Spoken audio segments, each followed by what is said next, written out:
안녕하세요. 첫 동화책을 출판하고 어영부영 2년 정도가 흘렀던 때였어요. 다음 책 준비를 하고 있었지만 여러 가지 답답한 마음에 모든 의욕이 사라져 아무 생각 없이 돈을 벌 수 있는 알바라도 하고 싶었어요. 그리고 돈은 항상 필요하니까요. 저는 학창시절 동네에 잔치가 있으면 음식을 나르면서 도와주는 게 참 좋았어요. 너무 재미있다 보니 종일 음식을 나르는데도 다리도 아프지도 않더라고요. 제가 만든 음식은 아니지만 음식을 가져다 드리면 맛있게 드시는 게 좋았던 건지 아니면 계속 음식을 나르면서 움직이는 게 좋았던 건지는 모르겠지만 살짝 설레기까지 하면서 도와주었던 기억이 있어요. 알바라고는 20대 초반 직장을 다니다가 쉴 때 딱 한 번 개인이 하는 작은 레스토랑에서 2달 일을 한 적이 있었는데 정말 재미있게 했었거든요. 그래서 저는 음식점에서 알바를 하고 싶었어요. 집에서 가깝고 5시간 안쪽으로 평일에 알바를 할 수 있는 음식점을 찾았어요. 그렇게 찾다 보니 조건이 맞는 한정식 식당에서 알바를 구하길래 일단 전화를 했어요. 한정식 식당에서 알바 해본 적 있어요? 사장님이 물으셨어요. 아니요, 처음이에요. 사장님은 잠시 말씀이 없으시더니 이력서 가지고 오라고 하셔서 지하철을 타고 바로 갔어요. 막상 한정식 식당을 들어가니 무척 컸고 직원들도 많아서 속으로 놀랐어요. 주방이나 서빙을 해야 하는데 칼질 잘해요? 저는 무조건 서빙을 하고 싶었기 때문에 칼질은 잘 하지 못한다고 말씀드렸더니 내일부터 출근하라고 하셨어요. 그런데 반나절 말고 하루 종일 알바하면 안 돼요? 죄송해요. 제가 아이가 학생이기도 하고 따로 프리랜서 직업이 있어서요. 무슨 직업이요? 동화 작가예요. 작가면 돈이 좀 힘들긴 하죠. 일단 5일 일해보고 계속 할지 결정하죠. 다음 날부터 저는 아침 10시부터 오후 3시까지 알바를 하기로 했어요. 10시에 출근하자마자 직원들 다 같이 식사를 하고 식탁 세팅을 가르쳐 주시고 식사하시고 난 다음에 음료를 어떤 걸 드실지 식사 메뉴 등 외우느라 정신이 없었어요. 반찬 가짓수가 10가지가 되었는데 그릇 놓는 위치와 방향이 정해져 있어서 빨리빨리 외워야 돼서 온전히 집중하게 되더라고요. 손님은 11시쯤 오시기 시작했어요.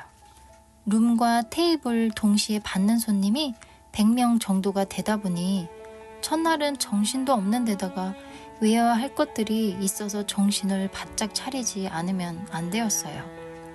물이 너무 먹고 싶어도 물 마실 시간도 없었고 당연히 화장실은 엄두도 내지 못했어요.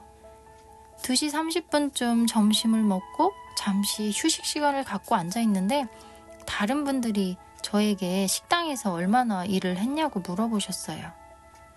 처음이라고 하자 어떤 분은 왜 초짜를 뽑았냐고 퉁명스럽게 말씀하시는 분도 계셨고 처음이라서 무척 힘들 거라고 따뜻하게 말을 건네는 분도 계셨고 잘 버티어 보라고도 하셨어요. 그만큼 힘들다는 이야기겠지 속으로 생각이 들더라고요. 팀장님에게 매일 이렇게 손님이 많아요? 물으니 오늘은 바쁘지 않은 편이에요 라고 말을 해서 너무 놀랐어요. 3시 알바를 끝내고 집으로 가는데 아픈 발바닥과 감각이 없는 다리가 예전에 마라톤을 나간 적이 있었는데 딱 그 느낌이었어요. 양말이 땀으로 흠뻑 젖은 걸 보자 발바닥에 땀나도록 뛴다는 말이 이런 말이구나 하며 기어가다시피 하면서 침대에 그대로 쓰러져 잠이 들었어요. 저는 학창시절에 행복하게 잔칫날 음식을 날랐던 기억에 식당을 선택했던 건데 큰 코를 다친 것 같았어요. 사실 저의 상상은 이랬어요. 알바를 기분 좋게 5시간 하고 룰루랄라 행복하게 책상에 앉아서 커피를 마시며 그림 그리는 상상을 했는데 하루 해보고는 절대로 그런 일은 일어날 수가 없겠구나 하는 생각이 들었어요. 다음날 온몸은 두드려 맞은 듯 아팠지만 힘내서 출근을 했어요. 걸어가는데 양쪽 다리가 통증이 심했지만 그래도 첫날보다는 일하는 게 조금 수월했어요. 다행히 팀장님이 저에게 처음인데 눈치도 빠르고 손도 빠르다며 칭찬을 해주셨어요. 직원분들은 한 분씩 돌아가면서 하루를 쉰다고 하셨는데 어제 쉬셨던 분이 출근을 했는데 저를 보더니 따라오라고 하셨어요. 식탁 세팅을 같이 하면서 질문을 하셨어요. 식당 일 얼마나 했어요? 전 한정식은 처음이에요. 처음이요? 참나, 처음인데 왜 여기 왔어요? 하시면서 화를 내셨어요. 저는 어이가 없었어요. 사장님에게 처음이라고 말씀드렸는데 출근하라고 해서 출근한 거예요. 예의 없는 말에 제 말투는 단호했어요. 처음이면 일도 못할 텐데. 아휴, 우리만 힘들지. 저는 이분이 여기 다니신 지 오래되었나 보다 생각이 들었는데 알고 보니 3개월 되었다고 하셨어요. 물론 식당에서 일한 경력은 많으셨고요. 저를 가르치겠다는 생각인지 계속 데리고 다니면서 잔소리 아닌 잔소리와 잠깐이라도 보이지 않으면 저를 득달같이 찾으셨어요. 몇 시간인데도 이분 때문에 너무 스트레스가 될 지경이었어요. 룸 손님이 나가시고 정신없이 테이블을 치우는데 손님이 남기고 간 후식으로 나오는 수정과를 드시지 않은 게 눈에 띄었어요. 물이 마시고 싶어도 그런 요령까지는 없어서인지 물도 못 마시고 목이 너무 말랐는데 수정과를 보니 정말 얼마나 마시고 싶던지요. 하지만 어딜 가든 CCTV가 설치가 되어 있었기 때문에 마실 수는 없었어요. 아, 너무 목마르다. 진짜 한 모금만 마시고 싶다. 그런 생각만 들었어요. 첫날보다는 긴장이 덜 되었지만 둘째 날도 폭풍 같은 날이었어요. 집으로 오는 지하철을 타고 오면서 내가 과연 알바를 얼마나 할 수 있을까 싶었어요. 저는 작은 식당 알바를 하고 싶었지만 자리가 없었기에 아무 생각 없이 한정식에서 알바를 했는데 처음부터 너무 큰 식당이었어요. 둘째 날도 집에 도착하자마자 쓰러져 잠이 들었어요. 3일째 되는 날은 단체 손님 예약이 되어 있다고 하시면서 더 바쁠 거라고 하셨어요. 10시에 밥을 먹고 팀장님에게 물을 마시고 싶으면 어떻게 해야 하냐고 묻자 물 마시고 싶으면 냉장고에 음료수나 물을 편하게 마시라고 말씀해 주셨어요. 그러면서 오래 다녔으면 좋겠다고 하셨어요. 저는 솔직히 한 달은 다녀야지 하는 마음으로 시작했는데 이틀 하면서 일주일만 다녀야지로 바뀌었어요. 손님이 오시기 전 사장님이 저를 부르셨어요. 일은 할만해요? 생각보다 무척 힘드네요. 내가 보기에도 힘들어하는 것 같아요. 어머, 저는 순간 너무 억울했어요. 거의 서 있는 시간도 없이 화장실 한 번도 못 가고 물도 못 마시고 발바닥에 땀나도록 뛰어다녔는데 힘들어한다니. 오히려 잘됐다 싶었어요. 오늘이 3일째인데 알바 계속하는 게 어때요? 제가 해보니까요. 정말 제 직업이 얼마나 행복한 직업인지 생각이 들었어요. 저는 그냥 글 쓰고 그림 그리는 게 나을 것 같아요. 죄송합니다.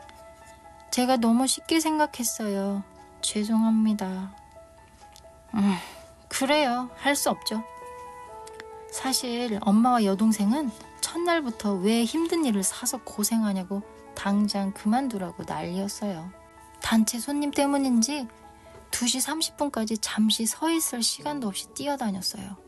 손님은 왜 그리 많이 오시는지 식당이 마치 여기만 있는 것처럼 느껴졌어요. 좋은 점은 시간이 무척 빨리 간다는 것이었어요. 2시 30분에 밥을 먹고 잠시 쉬는데 이번에는 사모님이 저를 부르셨어요. 새로 오시는 분이 내일부터 알바 나온다고 하니까 사장님이 오늘까지만 하라네요.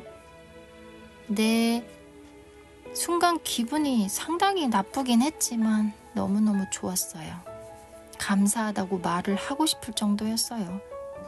팀장님하고 다른 분들이 왜 불렀냐고 저를 보시자마자 물으셨어요.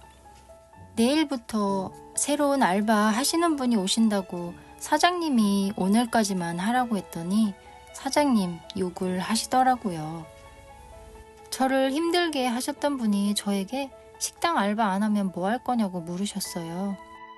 저는 제가 어떤 일을 하는지 이야기하자 갑자기 당황스러울 만큼 친절해지면서 어머, 작가셨구나. 왜 이런 험한 일을 해요? 좋은 능력 가지고?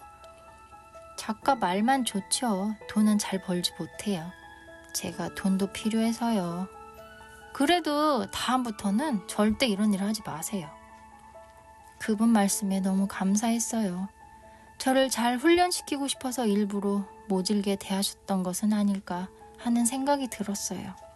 항상 가방에 제 그림 엽서를 가지고 다니는데 조금밖에 없어서 아쉬웠지만 아쉬운 대로 엽서를 나눠드렸어요.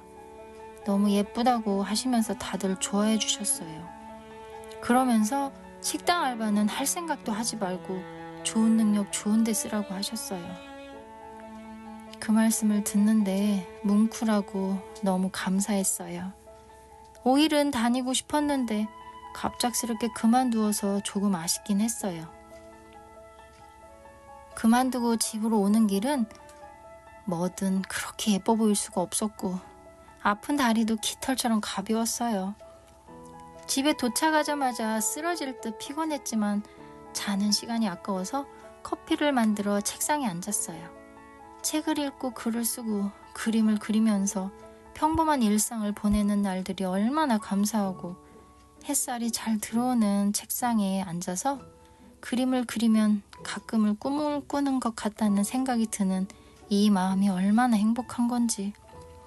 알바하기 전에는 마음이 너무 힘들고 가끔 쓸모없는 것 같은 제 마음을 아무것도 하기 싫은 무기력증이 온전히 지배했었는데 3일 알바하고 저는 엄청난 깨달음을 얻었어요. 그리고 주위 분들에게 정말 뼈저리게 느낀다는 말이 절실하게 가슴에 와닿았다고.